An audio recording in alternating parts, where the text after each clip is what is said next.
No primeiro episódio de Gênesis, você ouviu sobre a origem do mundo e de todas as coisas, e de como os povos nasceram e se multiplicaram, enchendo toda a terra.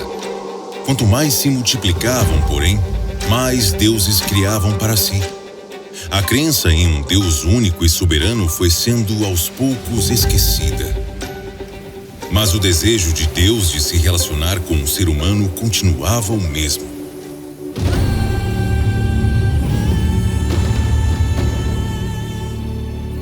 Você está ouvindo a segunda parte de Gênesis, o chamado de Abrão.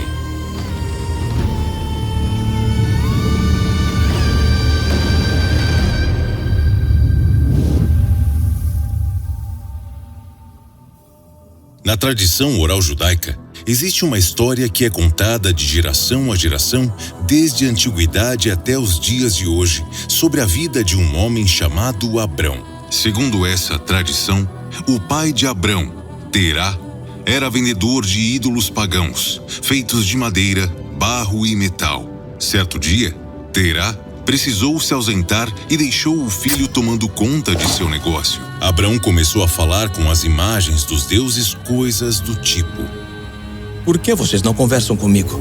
Por que fica aí parado? Faz alguma coisa? Sem respostas, Abrão pegou o machado do pai e começou a quebrar todas as estátuas. Ao chegar e ver tudo destruído, Terá ficou apavorado e gritou: Abrão, o que você fez? Eu não fiz nada, foi ele. Abrão apontou para o único ídolo que havia poupado, o maior deles, e que estava com o machado em seus braços, e então explicou: Eles brigaram pela comida que eu dei, e o maior pegou o machado e quebrou os demais. Mentira! Os deuses não podem quebrar uns aos outros. Eles nem conseguem se mover. Então por que o senhor adora esses deuses, pai? Por que confia neles? Por acaso podem te livrar do perigo? Ouvir suas orações? Terá era descendente de Sem, filho de Noé, mas não possuía a mesma devoção de seus antepassados. Mais de 220 anos haviam se passado entre o dilúvio e o seu nascimento. E durante esse tempo, a fé em um único Deus, Criador dos céus e da terra, deixou de ser ensinada entre as gerações até que seu pai a perdeu por completo. Ele morava com os filhos Abrão, Naor e Harã, em Ur dos Caldeus, cidade suméria da Mesopotâmia, que atualmente corresponde ao sul do Iraque. Era uma região próspera e de grande fartura. Ali, seus filhos se casaram e constituíram famílias. Mas aconteceu algo que marcou Terá profundamente: a morte do caçula Harã.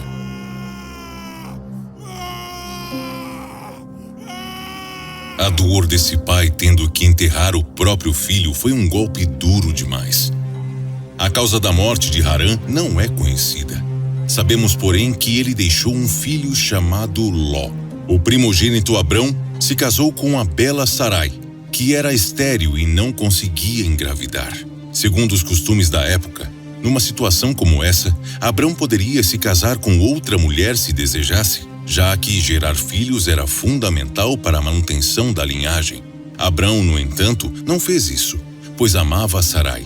Independente de qualquer coisa, a infertilidade da nora certamente foi mais um motivo de tristeza para Terá. Segundo o historiador Flávio Joséfo, Terá sentiu aversão àquele local depois de perder o filho mais novo e, por isso, decidiu se mudar com a família para Canaã. Mas eles nunca chegaram lá. Pararam no caminho, em uma cidade chamada Harã. Alguns defendem que Terá deu esse nome ao local em homenagem ao filho falecido, já que na maioria das traduções, o nome do rapaz e da cidade aparecem escritos da mesma forma. Mas o fato é que, no texto original, em hebraico, os nomes são diferentes. Terá permaneceu nessa região até sua morte aos 205 anos de idade. Abrão provavelmente estava fadado ao mesmo destino, se não fosse pela intervenção sobrenatural de Deus, que mudou o rumo de sua vida para sempre. Mesmo tendo crescido cercado por idolatria, Abrão ansiava por um Deus que fosse real, com quem pudesse se relacionar. Ele nem sabia que isso era possível. Até que um dia, o próprio Deus se revelou a ele dizendo: para o seu bem, saia da sua terra, deixe seus parentes e a casa de seu pai e vá para a terra que eu te mostrarei. De ti farei uma grande nação e te abençoarei. O seu nome será famoso e você será uma bênção. No texto original em hebraico, a primeira coisa que o Senhor disse foi: vá por você, ou seja, vá para o seu próprio bem. Só depois ele mandou Abrão sair de sua terra. Essa parte é ignorada pelos tradutores, mas está carregada de significados. Nos tempos antigos, as pessoas tinham medo dos deuses. Mas o Senhor não queria que Abrão obedecesse por medo, e sim porque atender àquele chamado, mesmo tendo que passar por desafios e provações, o transformaria na pessoa que ele foi criado para ser. Além disso, cada letra do alfabeto hebraico correspondia a um número. Não existia o algarismo romano. E as palavras que Deus disse, ler, lecha, somadas, dão 100. Alguns rabinos acreditam que ali estava implícita a idade que Abrão teria quando seu filho Isaque nascesse para que a promessa se cumprisse. Outros interpretam como o número de anos que Abrão ainda teria pela frente. Tanto Isaque nasceu quando ele tinha 100 anos, como ele viveu por mais 100 anos depois que Deus falou com ele pela primeira vez. Seja qual tenha sido a intenção, Abrão obedeceu prontamente e aos 75 anos partiu de Harã com sua esposa Sarai, seu sobrinho Ló e seus servos, levando todos os seus bens. Durante a jornada, passou pela cidade de Siquém, onde se deparou com os cananeus. Em seguida, ao se dirigir mais para o sul, encontrou uma região carente de chuvas e de colheita. Ele poderia se questionar por que Deus o levou para uma terra ocupada e sem comida, mas não, simplesmente confiou. Para escapar da fome, Abrão se refugiou no Egito, região fértil e desenvolvida. Mas havia um problema. Era comum os egípcios escolherem belas mulheres do povo e levá-las para o harém do faraó. Sarai era lindíssima e isso preocupou Abrão. Já prevendo que sua esposa não passaria despercebida, combinou com ela o seguinte: quando os egípcios descobrirem que eu sou seu marido, vão me matar para ficar com você. E o que vamos fazer, Abrão? Diga que é minha irmã e talvez eles poupem minha vida. De fato, Sarai era meia-irmã de Abrão, por parte de pai. Naquela época, esse tipo de relacionamento era permitido para a perpetuação da espécie humana, sendo proibido posteriormente por Deus. Tudo que Abrão temia se cumpriu. Sarai foi levada ao faraó, que se encantou com sua beleza e a tomou como mulher. Abrão amava Sarai e sofreu ao entregá-la nas mãos de outro homem. Para ela também foi devastador.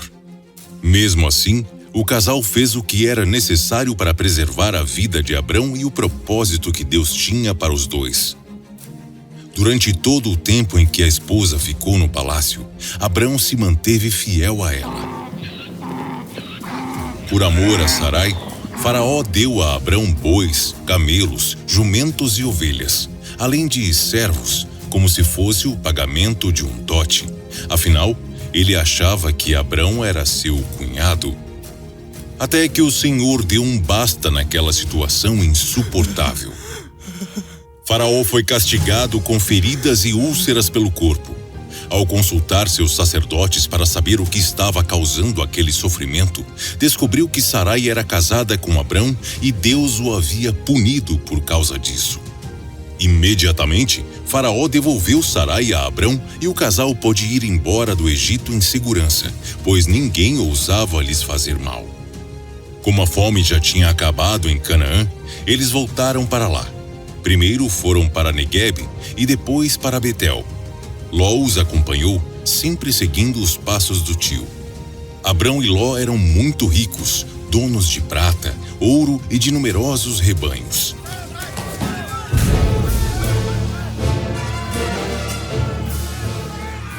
A ponto dos pastores que cuidavam de seus animais começarem a brigar entre si pela disputa de territórios.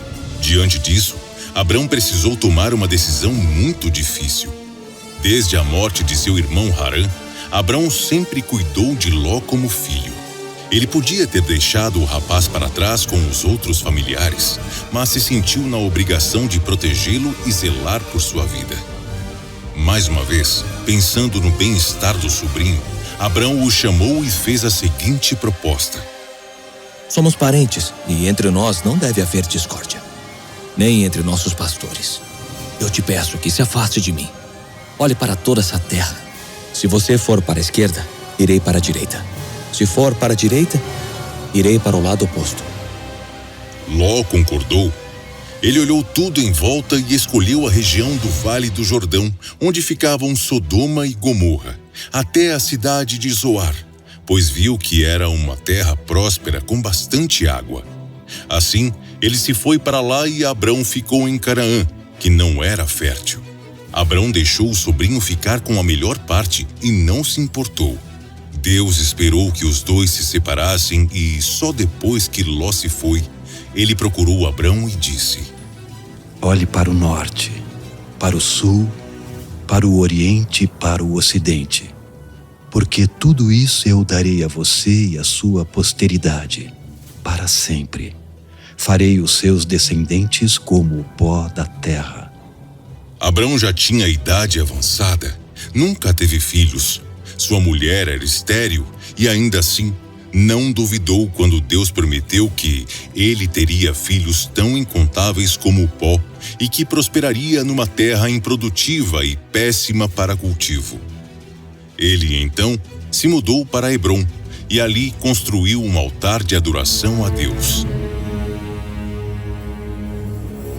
Naquele mesmo tempo, houve guerra entre vários reinos e as cidades de Sodoma e Gomorra foram invadidas. Ló, que morava em Sodoma, foi levado cativo com sua família e seus servos. Quando Abrão soube que seu sobrinho estava preso, reuniu mais de 300 homens e alguns aliados e não mediu esforços para salvá-lo. Abrão dividiu seu exército em 2 grupos e atacou os inimigos durante a noite, os derrotando.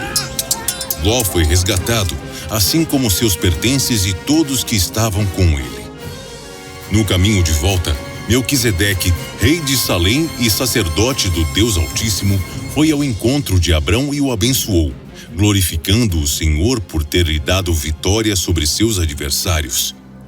Então, Abrão deu ao sacerdote o dízimo, ou seja, 10% de tudo o que possuía como forma de agradecimento pela bênção recebida. Essa é a primeira vez que a palavra dízimo aparece na Bíblia. O rei de Sodoma, que também foi se encontrar com Abrão, pediu que ele devolvesse ao reino as pessoas que foram recuperadas.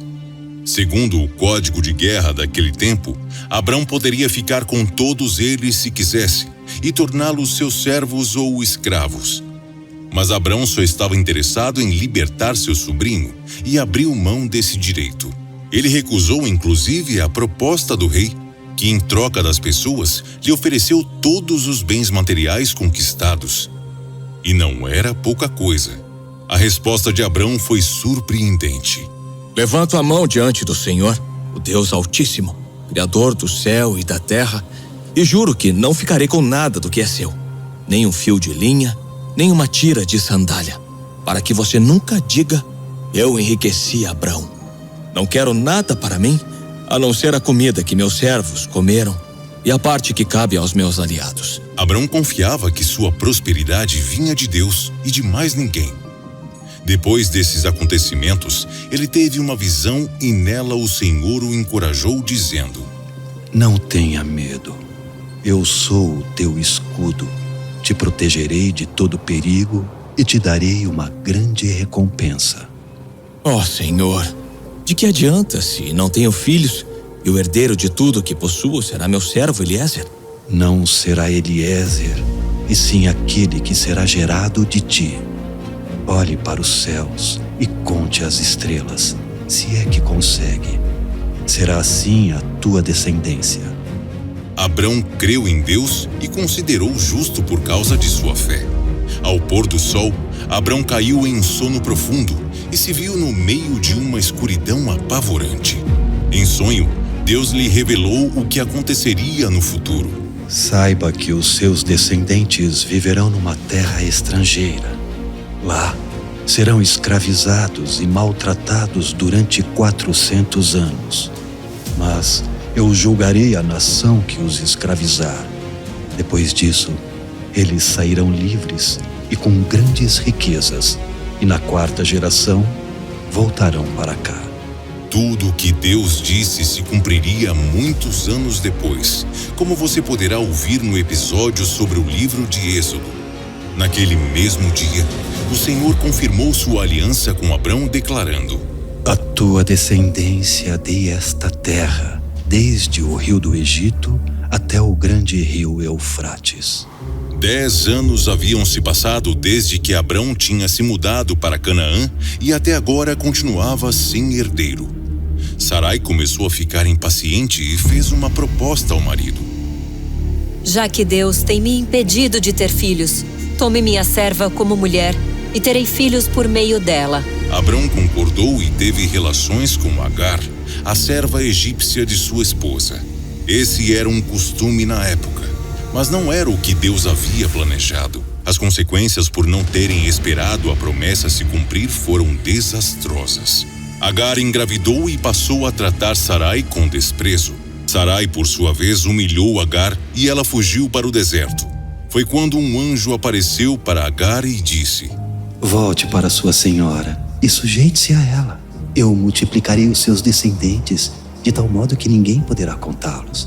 Você terá um filho e dará a ele o nome de Ismael, pois o Senhor ouviu a sua aflição. Ele será como um animal selvagem.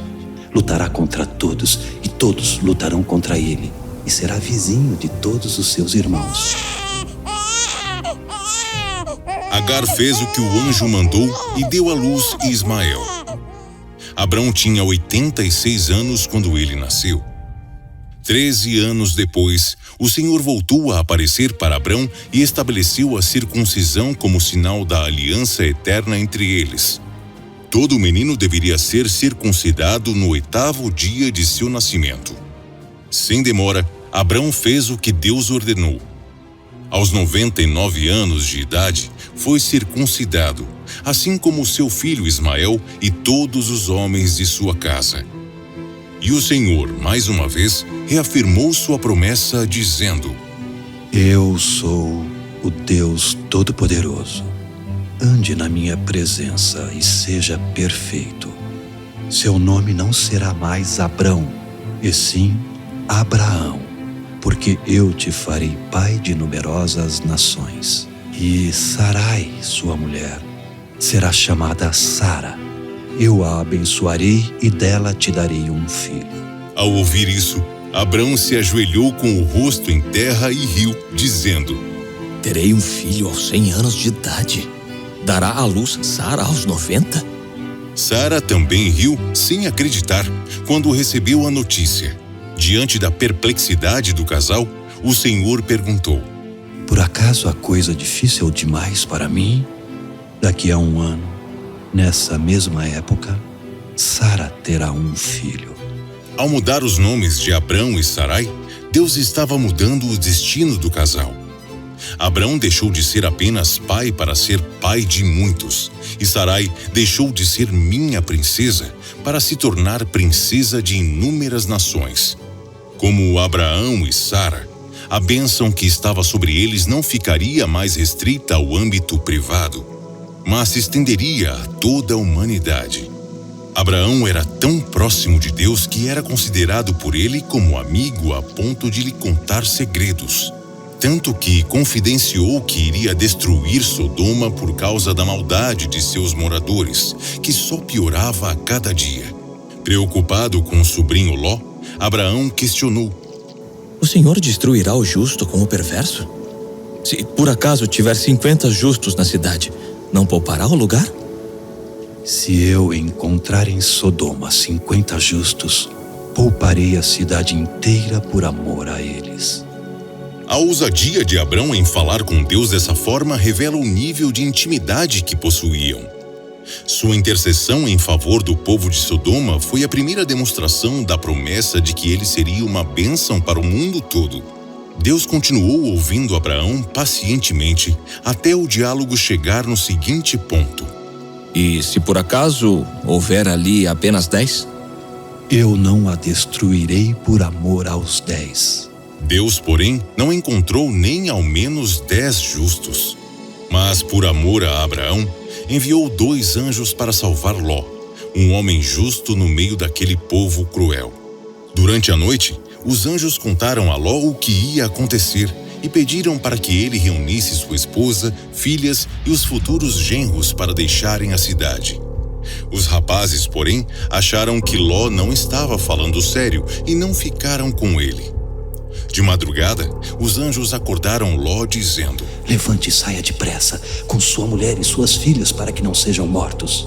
Como eles estavam demorando, os anjos os pegaram e os levaram para fora da cidade, dando a seguinte instrução: Vão, salvem suas vidas, não olhem para trás nem parem pelo caminho. Somente depois que Ló e sua família saíram é que Deus fez chover fogo e enxofre sobre Sodoma e Gomorra, destruindo-as por completo. A imagem avassaladora das cidades ardendo em chamas remete ao juízo final, profetizado em outros livros da Bíblia, quando Deus também fará chover brasas de fogo e enxofre sobre os perversos. De longe, Abraão viu a fumaça subindo da terra, como se estivesse saindo de uma grande fornalha. A esposa de Ló, infelizmente, desobedeceu a ordem do anjo e olhou para trás. Alguns acreditam que olhar para trás simboliza uma vida presa ao passado, com medo de seguir em frente ou talvez apegada ao que tinha. Ela ficou paralisada e se transformou numa estátua de sal. Curiosamente, até os dias de hoje, existe um pilar de sal no Mar Morto.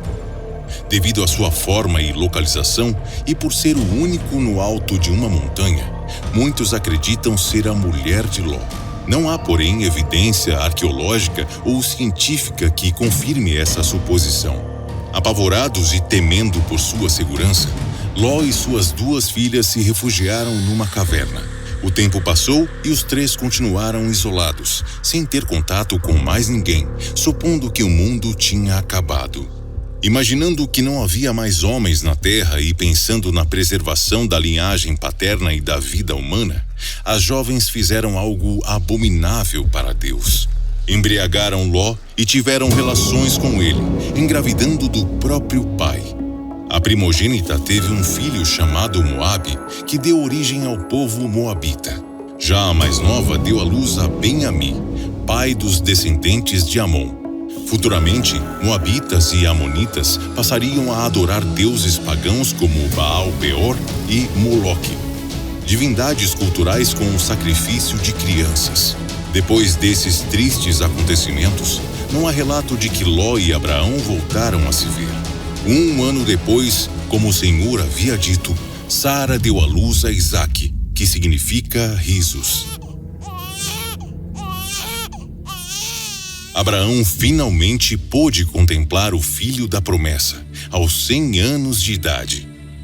Ele circuncidou o bebê ao 8º dia de seu nascimento como sinal de sua aliança com o Deus Altíssimo. Sara agora ria, não mais de incredulidade, mas de regozijo. Diante de tamanho milagre, ela declarou: Quem teria dito a Abraão que Sara amamentaria? Pois eu lhe dei um filho na sua velhice. Isaque cresceu e no dia em que foi desmamado, Abraão deu um grande banquete para comemorar. Ismael, porém, zombava do irmão. Vendo isso, Sara se irritou e falou para o marido: Mande a serva e o filho dela embora daqui. Ismael não será herdeiro com Isaque. Abraão ficou arrasado. Afinal, também amava Ismael. Deus, porém, lhe disse: Não se preocupe com o rapaz e nem com Agar. Faça o que Sara diz, pois é por meio de Isaque que eu vou cumprir as promessas que fiz a você. Mas dos descendentes de Ismael farei uma grande nação, porque ele também é seu filho. Abraão, mesmo triste, fez o que Deus mandou. De madrugada, deu água e mantimento para Agar e se despediu dela e de Ismael. Agar saiu vagando pelo deserto de Berseba, sem saber para onde ir, até que sua água acabou. Ela então se sentou longe do filho para não vê-lo morrer de sede e começou a chorar.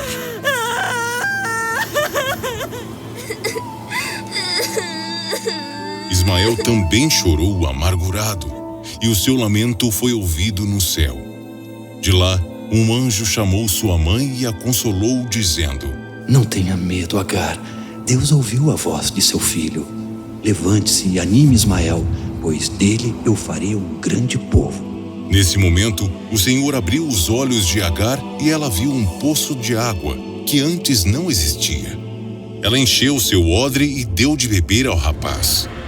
Deus abençoou Ismael grandemente. Ele cresceu e habitou no deserto de Parã e se tornou flecheiro. E sua mãe o casou com uma mulher egípcia.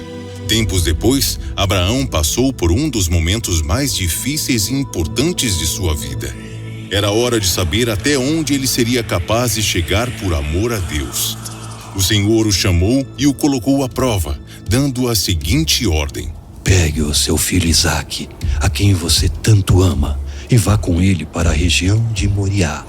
Ali, ofereça-o em sacrifício no monte que eu te mostrar. Imagine a dor de um pai tendo que sacrificar o próprio filho. Depois de ter esperado 25 anos por Isaque, agora teria que matá-lo. Por que Deus fez esse pedido a Abraão? Como Isaque se sentiu ao saber que seu pai estava disposto a sacrificá-lo? Será mesmo que Abraão obedeceu sem questionar? Ouça no próximo episódio de Gênesis o desfecho dessa emocionante história e descubra por que Abraão, até os dias de hoje, é referência nas 3 maiores religiões monoteístas do mundo. Para os árabes, ele é o pai dos profetas. Para os judeus, ele é Abraão, nosso pai. Para os cristãos, é o pai da fé.